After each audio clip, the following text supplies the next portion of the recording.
Hello everyone, and welcome to the WPF Season 8 Power Rankings, Week 0 for the Gyarados League by Lucky and Nolan. Want to say hi? Hey. So, we're just starting this off. This is our reactions basically to everyone's draft. Kind of going in order how we think the season will end up. Going through, looking at every team member, kind of looking at how they would face up against their division and their conference, and seeing who we think is best. Time to piss some people off. Oh yeah, and again, no, these are just our opinions. Nothing official here, and we're not trying to throw shade at anyone. These are just what we think. And to be honest, this year was definitely harder than last year ranking everyone. These drafts as a whole were much better. Yeah, I think everyone in Gyarados League pretty much knew what they were doing. So, without further ado, let's get started with our number one overall.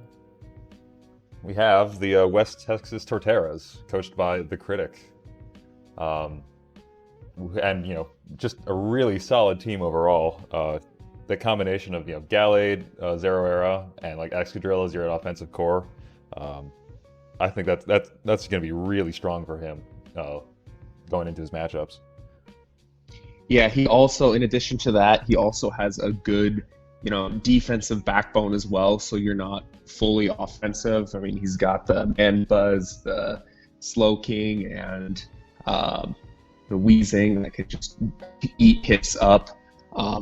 He's got pretty good speed tiers, plus the threat of webs is always pain, and then also, obviously, you said the Excadrill with the Gigalith, he's going to have the speed control on lockdown in most of his matchups. Yeah, I mean, looking at his team, he just has so many options to run. He could run the Sand Team, he could run a Webs with Gallade or Zeraora, or he could just run a super defensive Mandibuzz Slowking core. He can just do so much with his team. And, really doesn't have any glaring weaknesses that I looked at. Honestly, yeah, it's just such a good, well put together team. If we're nitpicking, the one thing is, or a couple things, his hazard removal. Gonna have to rely on Mandibuzz a lot. Yes, Excadrill gets spin, but you might not necessarily want to use that. Or I think Ribombing gets defog, but again, Weezing also don't necessarily want to use that. I think it's just the Galar form. Oh, okay. So yeah, maybe it doesn't then. And then the other thing is, his threats are mostly physical. Now, he does have the Chandelure, so you can't just throw everything in physical bulk, but... And you could run a workup Zeraora set, hit from both sides, but yeah, I guess he has a bit more physical than special. Again, at this high up, we're nitpicking a bit, though. Exactly. So. He's got a really solid team. It's going to be hard to beat. So then going on to our number 2, we have you, Lucky with his Minnesota Lycanrocs. I guess, tell us a little bit about your team. Well, I will talk about it more in my draft analysis, which hopefully will also be out today. But it's kind of, it's different than what I had planned, because second round was... Yeah, you got destroyed with your picks. A lot of snipes, but I just, like usual, I kind of just wanted to make a well-rounded team that has enough bulk that it could take hits, but enough power that it just you can't just throw taunt on stuff and then beat it. And a lot of versatility, I think, with this team is also what really stood out to me was just all of your defensive mons. I mean, you've got Finny, you got Porygon 2, Mew, and Amoonguss. All 4 of those together, they're all great pivots. They all have access to a decent amount of recovery. Mew can be setting up hazards. Feeny can be defogging them, and Amoonguss can be putting things to sleep.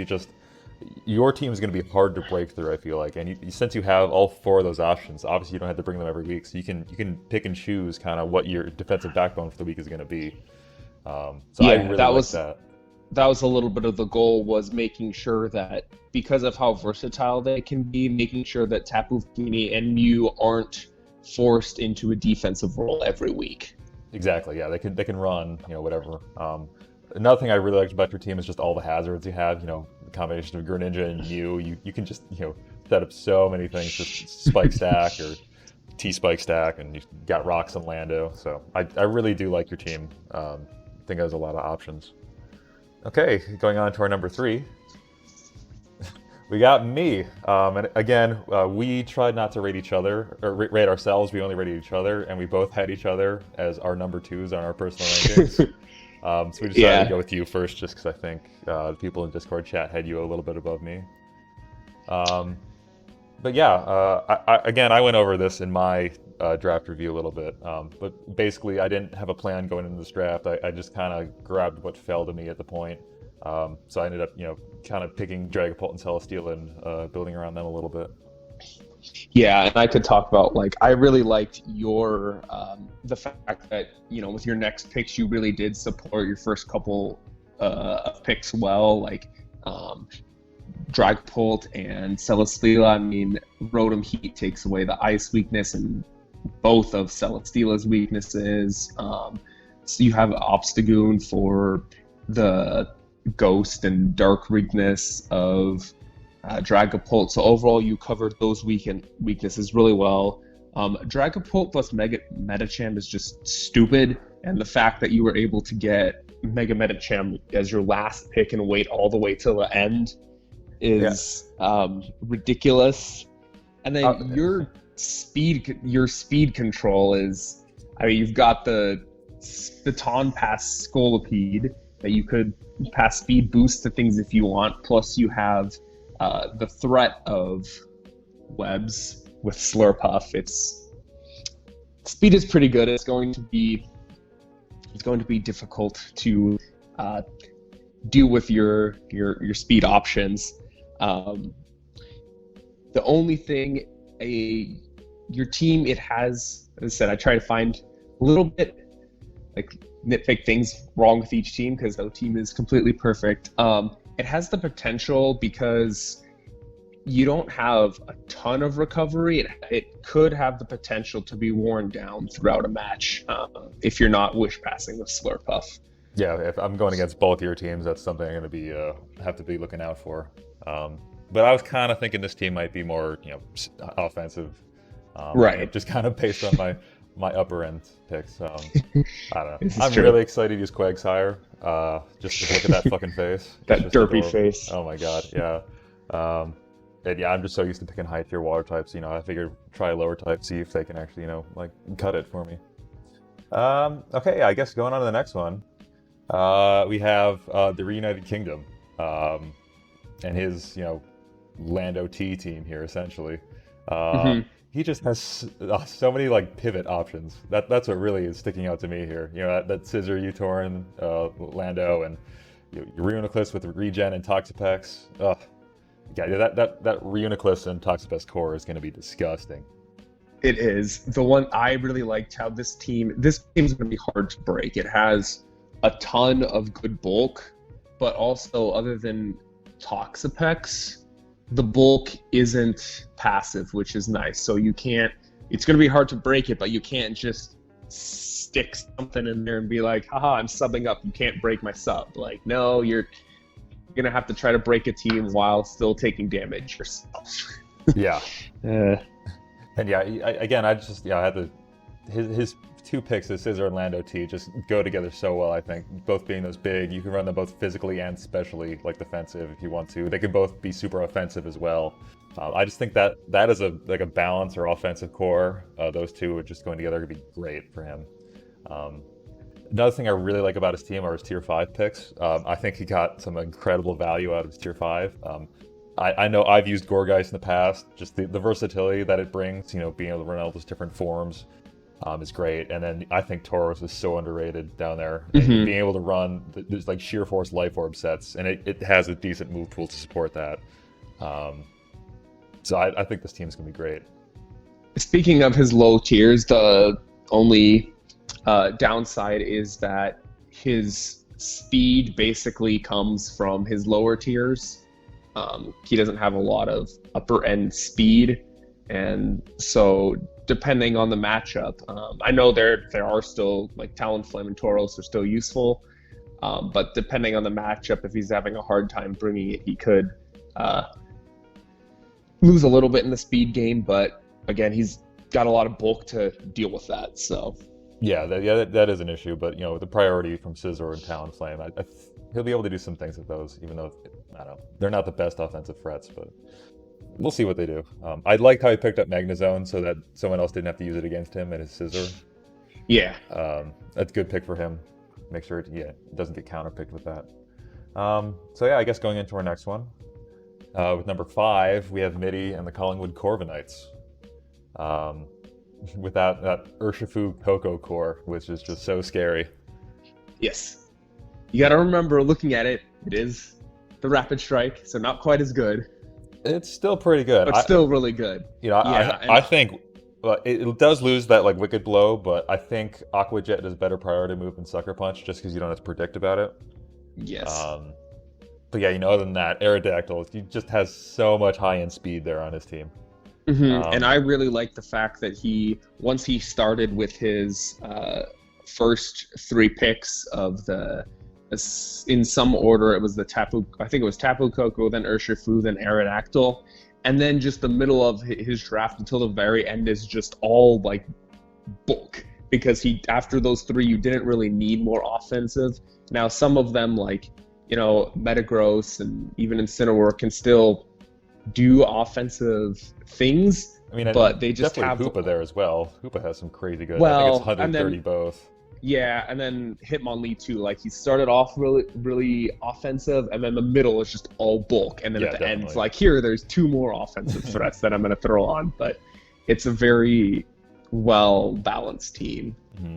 And I know I used Unburdened Hitmonlee a lot last season. I really enjoyed it, so I'm hoping Midi enjoys it as well. Mm-hmm. Some things I don't like about this team, I think it only has Stealth Rocks for hazards. Yes. He does have lots of rock options. He has a lot of rockers, but if you have a flying or fire type, you'll be able to prepare for this team pretty well. Just throw boots on or have good hazard control or defog or rapid spin. So I would have I'd love to see some spikes. I think spike support on this team would just probably push this to number 2 or number 1 in my mind. I would have also liked to see a bulky water. In addition to Urshifu. Yeah, because it's I guess it can take some hits, but it's not a prototypical bulky water. No, it can't. And it can take hits on the physical side, not necessarily on the special side, and you're probably not going to run it bulky most weeks. And while sometimes cores are a little bit overrated, usually with the water type, you want it to be that bulky just because it can just take so many neutral hits. Exactly, yeah. So I would have liked a bulky water of some sort. Now, I don't know if Kecleon gets a water move that he can turn it into a bulky water if he wants. Even so, it's not bulky. I know you have a romance with Kecleon, but it's not bulky. So... I think it's a pretty good team. Moving on to the next one. We have T4U and the Boston Red Sox picking up that Mega Garchomp round 1. And I certainly know, I used this a lot last season. Mega Garchomp is a threat. That base 170 attack is nothing to sneeze at. No, his Fairy Dragon Steel core is pretty good with Jirachi, with the Garchomp, and then the Weezing Galar helping it. They work together nicely, and the Mega Garchomp, especially with Scale Shot now, it's I don't really want to switch into this. And plus, I remember using it a lot last season. I'd have problems with it getting worn down. He paired this with a Chansey, so that thing's just going to go right back up with a single Wish Pass. Yeah, he has a lot of hazard options, I think. He's got Toxic Spikes. He's got Toxic Spikes and Stealth Rock, yeah. And he has Rubs and Levani, which can mitigate one of the issues I had, is that he doesn't really have any top end speed. His fastest mon is that Lycanroc Dusk at 110. And then Keldeo at 108, and then everything else is 100 or below. So it's not the fastest team, which isn't always the worst thing in the world, but usually you like to have at least one thing that's kind of 115 plus, I think. Yeah, you need something in that really high tier to, so people aren't just counter scarfing you all over the place.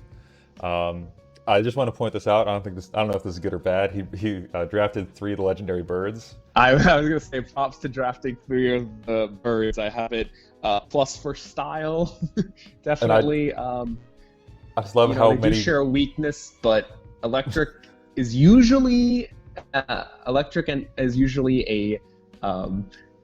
special move, and he's got the Chansey, which is basically a resist all. So. And plus, I think he's probably going to bring one of those birds plus Garchomp every week. So that's a built-in electric immunity right there. Yeah. I say, no one will ever bring a ground move versus him. Literally ever. So I guess props for that, for just completely eliminating the ground type against him. Yes. Okay. With the number 7 overall, we have Be Real and the Atlanta Beedrills. Oh, and finally, we get a mascot pick. Oh, I love that thing on his team. Yes. Also, I want to award him my unofficial award for best looking team. It doesn't count for anything, but I'll make you a little certificate you can hang it on your wall. Some people like having a good looking team. But yeah, let's look at his team. Dual terrain with that Tapu Lele and Rillaboom. So I think that's going to be awesome for him. Being able to just reset the terrain every time one of those mons come in, especially if you don't go up against a bunch of other terrain.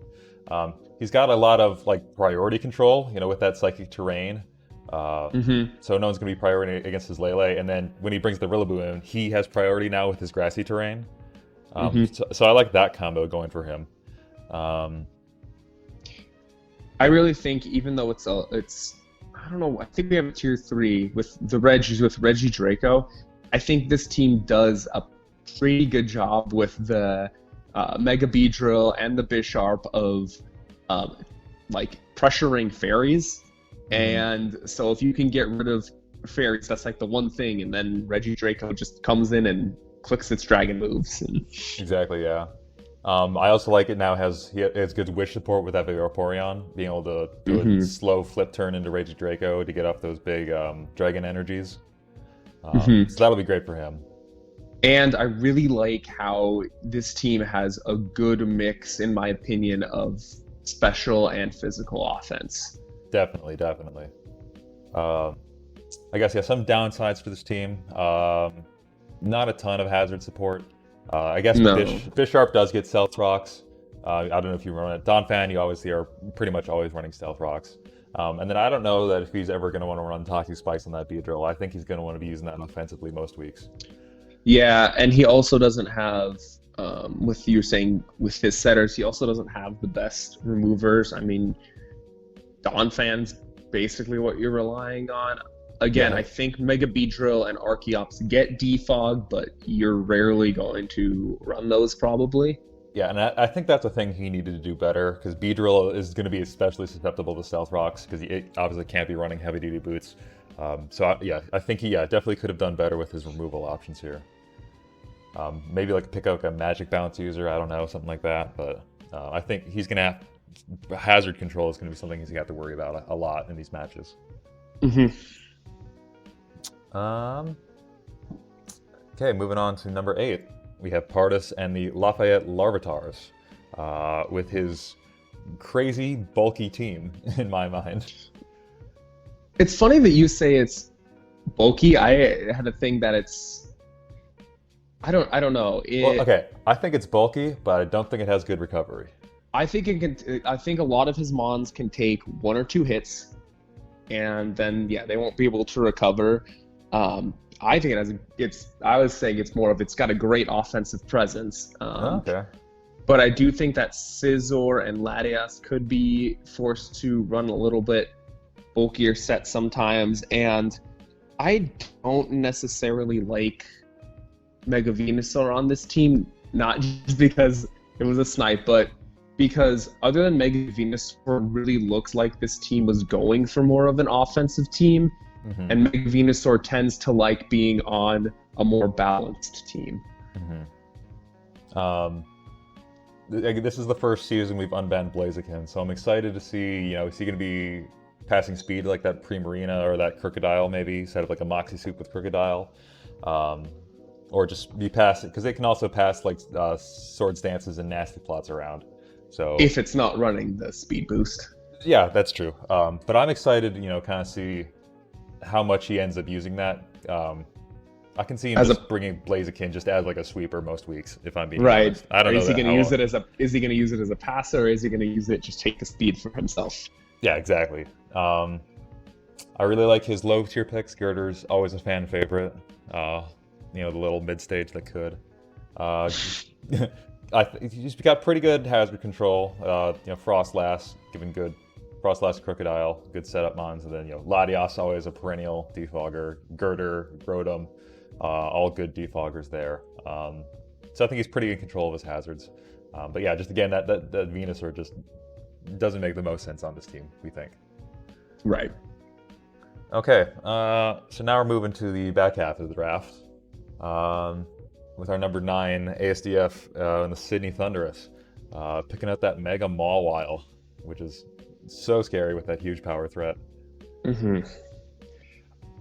I think his first 6 picks, I would say, probably around there, he's got like a pretty scary top half of his draft, and then not so much after that, in my opinion. It's not necessarily all bad. Like, I mean, last season I had a top-heavy draft, but some of the lower tier picks, like Thwacky, yeah, Thwacky is a bit of a meme. Thwacky is not. I would be surprised if it really does anything for his team. It's not really all that bulky, which you kind of want to. I would think on this team you'd want a bulky grass type. No fire type, although I don't really think that's an issue with this team. No. And I don't know. In my opinion, I don't think Spectrier is worth it in this draft. We have it as a tier 1, but just because of its such limited move pool, it's going to be difficult for him to do things. I guess that's why I paired up with Buzzwole. You get rid of those normal types, those pesky normal types.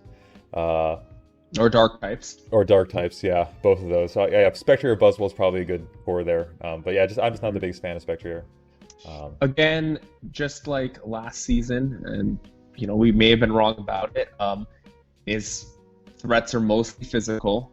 He basically has that Spectre as his special offense. Again, last season that didn't seem to affect him much because Dragapult was his only special offense, but he could certainly run like a Calm Mind Slowbro set. That might be fun. And then Ditto's always a good pick. Taking whatever your opponent has and just throwing it back in their face. But he does not have really any good hazard removal. Like, yeah, it's you could run Rotom Frost Defog or Defog on Swellow. And both of them being, weak to rocks. If they are their defogger, they're going to have to be forced to run those heavy-duty boots or take a quarter of their health every time someone sets up rocks. So, pro tip to ASDF's opponents, bring rocks every week. Because he's going to have a fun time trying to remove them. But, other than that, because his top end of his draft was so good, that's why we have him this high. It's just his lower tier picks we don't necessarily agree with. Okay, number 10, we have the Real Quaid and the Farmland Farfetched, who went number 1 overall and picked up that Zamazenta. And I'm really excited to see what that can do in drafts, because I was kind of down on it when we were talking about it, whether to unban it or not. I was full,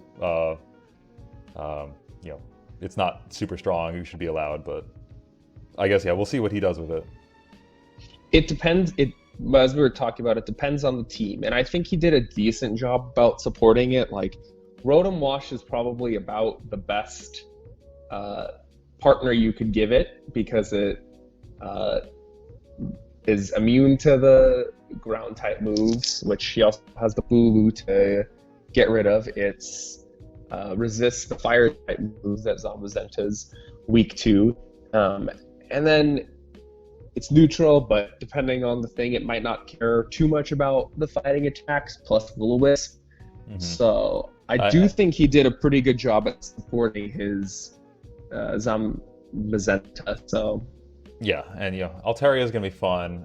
It did lose that return, which hurt it a lot, obviously. But yeah, some of his lower picks we didn't really agree with. Jumpluff, that's a weird pick. And I had Galarian Articuno last year, and I wasn't the biggest fan of it. Maybe he'll do better with it. You know, it does resist a bunch of the things that Zamazenta has, so I could see him using that in conjunction, kind of being the 1-2 punch there. Having a good Wish Pastor and Sylveon is good for Zamazenta too, because you can't just wear it down over the course of the game necessarily. Mm-hmm. He does have the weird thing that's a little weird, and he has his Zamazenta for this, but he does have 3 fairy types.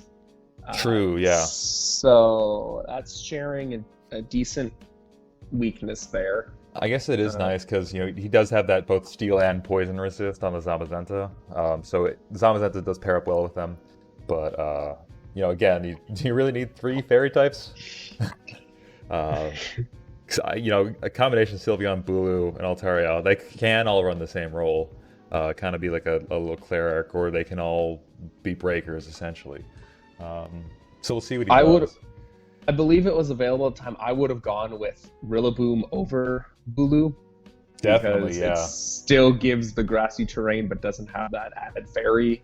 And it's type, it's a nice pivot for him as well. I know you do lose out, obviously, on a little bit of attack there, but again, Grassy Glide is just a great move. Unfortunately, Bulu didn't get it. I guess, yeah, another thing I don't like about this team is its hazards. I think Stealth Rock on Rhyperior being the only one. Am I right? Yes. So I guess he's not. If your opponent, you just don't worry about it. Don't need to bring a Rabbit Spinner or Defogger. Salazzle has T-Spikes. Okay. I believe. We can find that out real quick. Salazzle. Rocks. Nope, it doesn't. Oh. So yeah, he just has rocks. And I guess for removal, he has Altaria. I have no idea if Jumpluff gets Defog. And then obviously Articuno. And I think Bulu. Yeah, all the Tabus get Defog, right? So I think Bulu. No, not Bulu. No? Oh, that's the odd one out. So yeah, I don't think Lele does either. But okay, well. Yeah. So he really, again, does not have the greatest hazard control.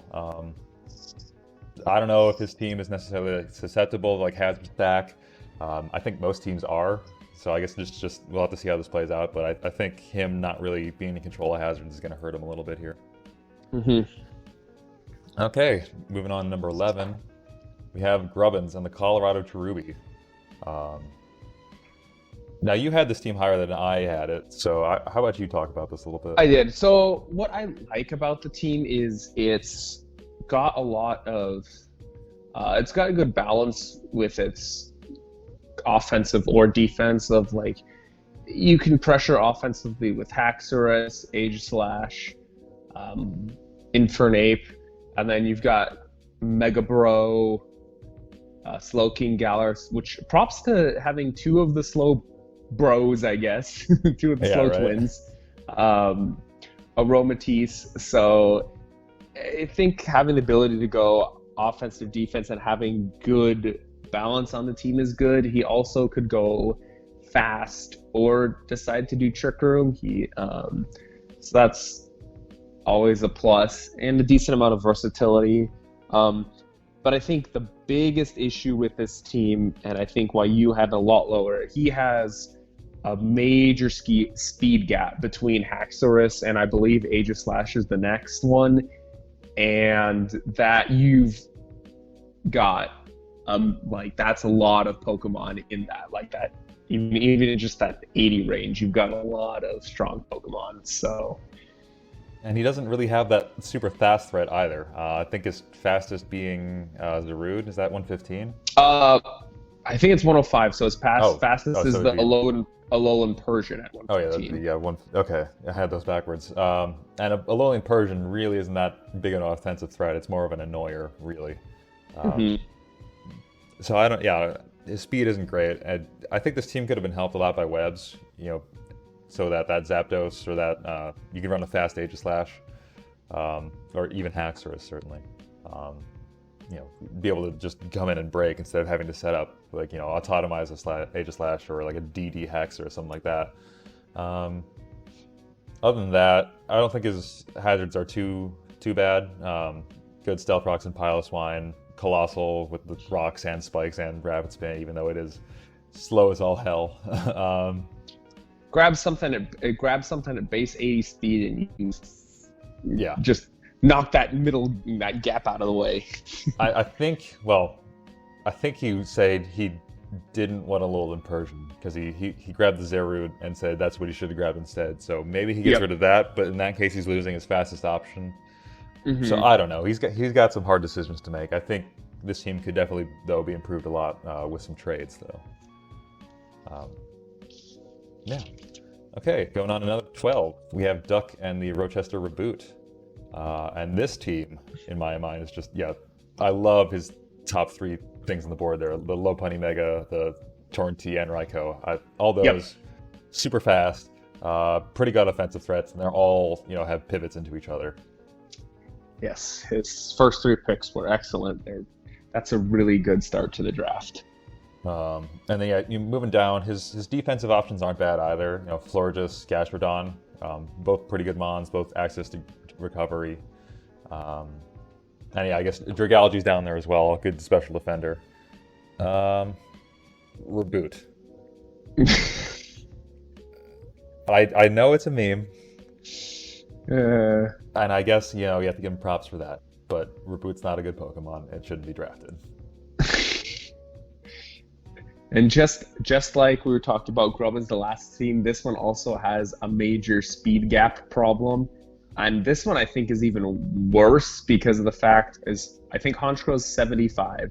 So you go from Raikou at 115 to Honchkro at 75. That means your base 100s and all of that huge shitload of Pokemon in that tier can just do whatever they want with their speed. Yeah, you might be able to even run the max HP no speed, which would just be insane. Have all those threats, those base 100 threats, just bulky as all hell. And I guess he has a super slow team as well, but he doesn't have a Trick Room setter if you wanted to go that option. Because Dragology and a Alolan Marowak could be great under Trick Room, but he nothing to actually set it. I don't think. That would have been a great option for him. I do like his hazards. Ferrothorn and Crustle both get spikes. Get Toxic Spikes from Dragology, and then Torrentee is a decent remover. You don't necessarily want to run that every time. And Honchkrow as well with that defog. I think a Rapid Spinner on his team might be nice. But I don't know where he would drop to get that. So overall, it's a decent team that's just kind of plagued by that massive speed gap that people are just going to take advantage of all over the place. So I guess we'll see if he wants to make up some ground in between there. So moving on, number 13, we have Big L and the Midwest Mawwiles. Our problem with this team was the lack of sweepers. Really, Diancie, Mamoswine, Melmetals, they're all more what we consider breakers. They come in, they do big hits, but they're not changing their speed at all. They're really not great, setup move users. So, I think he's going to have some trouble towards the end of his game with just cleaning up the mods that are remaining. I don't know, what do you think? I think Mega Diancie is a good sweeper, but other than that, not a whole lot of setup. I do like his Fairy Dragon Steel Core, though. I think it's pretty decent. Yeah. He doesn't have a lot of bulk necessarily outside of Deoxys Defense and Tangela. Few of the things can take hits, Melmetal's obviously bulky, but not a ton of recovery if they would take one hit, because he's got Flareon if you wanted to Wish Pass. Which is just, I think that's just a meme at this point. Base 65 wishes, I don't know about that. But, yeah, I think possibly has a bit of a taking hits problem throughout a match. Yeah, like we said, Deoxys defense it's a decent defensive mon, but I think he's got to make the choice if he wants to run it as like a hazard setup mon, or if he wants to run it defensively, because I don't think he can run both every week. They definitely can't run double duty, so he's gonna have to make that choice every week, and I think Deoxys defense is gonna be coming a lot for him, so he can fulfill one of those two roles. I don't know, other than that, I think his hazard control is pretty good. I think his, like you said, his Fairy Dragon Steel Core is amazing. But yeah, he's got pretty good speed tiers. And the Iraq when it helps, certainly. It's pretty good web setter. So yeah, I guess that's pretty good. Moving on, number 14, Big Shane and the Tennessee Red Gyarados again for the second time in a row, drafting that Mega Gyarados. Yeah, he's always drafts the Mega Gyarados if he can. I didn't have a crazy amount of notes on him. Did you have some?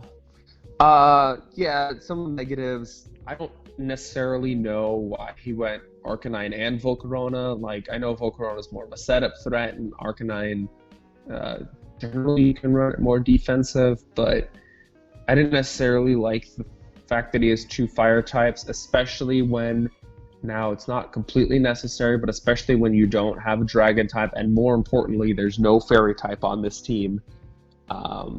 So just dragon spam incoming against him. Really, his only dragon resist is that Corviknight. Which I think, based on the rest of his team, the Corviknight's going to have to do a lot of duty for like taking hits and stuff. So from what I see, it's going to do a lot of like special side, because he doesn't really have any big special walls here. Like I guess Nihilego is a decent special defense, but it's not it's just a wall. It can't heal itself back up. Double and Cofagrigus are both very good physical defenders, but again, that special side is where he's lacking a lot, I think. Arcanine as well, because Intimidate helps it be bulky physically. And he also doesn't have much recovery or any wish, so... Yeah, that Gyarados is not getting any heals. Well, just basically anything on his team besides the Corviknight and Arcanine, if you get damage on it, it's there to stay. Oh, Volcarona also gets Roost, but if you hit things, for the most part, they're going to keep their damage on them throughout the game. Another thing I saw on his team that didn't really make sense, I'm not sure why Zoroark is here. I guess it's a dark type, but he doesn't really have something that you'd pair it up with. Typically like a fighting type or a good poison type. I guess it and Nihilego, so it can take those psychic hits for Nihilego. But really, I don't see what else it'd want to like illusion into other than that, because it's whatever hits it takes, it's gonna take a lot of damage from them, really. Yeah, it's not gonna be taking those immune psychic hits from basically anything. So I don't know what was available at the time he picked this. It may have just been the last tier 4 dark type that was available. I think Scrafty would have been much better in that spot right there. Okay, moving on, number 15, we have Zycofool and the Bayside Breons. Kind of the meme team this time around. A little bit. Round 1 Breon. Yeah. He kind of did a similar thing last year, so this just might be his drafting style. He definitely was going after his mid and low tier picks earlier, and he does have some really good value in those mid and low tiers. For one, Nidoking is just incredible in tier 3. Yeah. Pair that, Real quick before she yells at me again, it's she. Oh, it is she. Yeah, she yelled at us both last year. She. Yeah. Yes. I'm sorry. We apologize. We'll have to remember. Yeah. And then the Mega Bayonet and Blacephalon on the same team. I don't know. Bayonet on its own isn't a good Mega to begin with, so she may have just done it for the extra points, but did she need I don't know. She doesn't have a lot of top end threats. I guess Latios and Blacephalon being your 2 tier 1s, both big special attackers. Yeah. I think this team needs more. Well, I don't even know if it needs physical attackers. I don't know what it needs. Yeah, I was kind of saying the same thing. Like, for something yes, on their own, things like Blacephalon, Nidoking, Weavile, Latios are good, And you still have to prep a little bit for them, and depending on the matchup, maybe a lot, but it doesn't necessarily have a huge threat that a lot of other teams are like, I have to spend 2 Mons to make sure this thing doesn't beat me. At least in my opinion. Exactly. Another thing I'm noticing, she's got a pretty big fire weakness. You know, her Weavile, Breloom, Vikavolt, Klefki, Fortress, all big fire weak, and her switch-ins aren't great. I mean, Breon as a it's not a good enough water type to justify that spot. I think she needed another water type there, man. I mean, yeah, even with Eviolite, it's not crazy bulky, and it still doesn't have any recovery. She does have a Wish Umbreon, though. So I guess, yeah. She's going to be using that Wish Umbreon a lot, I think. I don't know. Maybe her plan was to do a more, stally game plan. Yeah, that Klefki and that Umbreon can certainly fulfill that, even the Fortress. But yeah, I don't know. This team doesn't really mesh well together. I agree. Good hazard support, though. I'll say that. I'll say good hazard support. Yes. And we come to our final team. We have Zelda and the Warsaw Rapidash. And I think I think the biggest thing here is that Sableye doesn't really go with any other Mons on the team. No. I was worried when the draft, when the first 2 picks were Mega Sableye and Gliscor, and I was like, is this going to be a stall team? And they didn't go that route. No. So I don't know. I feel like it lacks a bit of offensive pressure. You've got Heatran and Azu, basically. And I guess, I mean, you can run like a dual dance Gliscor or something like that.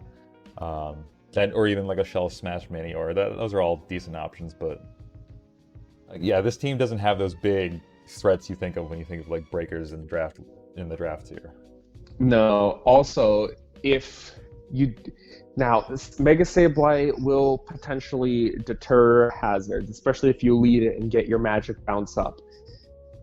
However, if hazards do end up getting on the field, the choices to remove them are Defog on Gliscor, which I don't think it usually runs Defog, or Defog Superior. Does that have a thing where it still can't run Defog and Poison Heal? No, you can run it together now, but usually it wants something different. Yeah, Gliscor is one of those Mons that has 4 move slot syndrome. You just want to run like 6 different moves on it, you can't. So that's always going to be a problem there. And I think his coverage the coverage isn't great either. Superior really misses hidden power. Azu doesn't get that many, it gets Fairy, Dark, Fighting, and Water, and I guess Ice. And yeah, Heatran only like Steel, Ground, and Fire, which isn't great. I kind of like, I don't know, Smeargle's an interesting pick. Gives them a lot of hazards, or I don't know what else. I honestly don't know what else you'd run on Smeargle other than hazards and like Spore, maybe. Maybe Smeargle will be the hazard removal. Yeah, certainly it could run a rapid spin set. But yeah, I think we both agree this team's just a little passive. Just lacking those big threats. Does this have a speed tier problem as well? It doesn't have like good high speed Mons. I think the fastest one here is Raichu. Surf is 113, I think. Okay. So again, it's missing, like, we usually look for like something above 115, 120 for like a high speed Mon, and this team doesn't have that. And I guess, yeah, your speed Mons would be like Rock Polish Gliscor or Shell Smash Mini, or that's really going to be it. And even with the speed of, like, most people aren't worried about a Raichu, and Superior with lack of coverage, you throw its Steel type on there. Yeah, yeah, Superior's not touching that. So that's our rankings. Here it again, we have our end screen if you want to go over them again. So overall, I think this draft is a lot stronger than last year's. We didn't have that many, I think, bad teams, and I think certainly both of us believe that every team can be fixed with little trades being made here and there. So I'm really excited to see what, because we're going to be doing this again. I think after the end of week 3, we'll do another power rankings. So we'll see how everyone changes, see how everyone likes their team, how they use it. Yeah, so we'll see you then. Anything else you want to say? Nope, kind of same plan as last year, or last season, where we'll get at the quarter season, halfway, and probably 3/4 season. And this season, these will all be up on Nolan's channel. Yay! Finally starting a YouTube channel. So thank you guys for listening. Hope to see you or hear from you soon. Bye. Bye.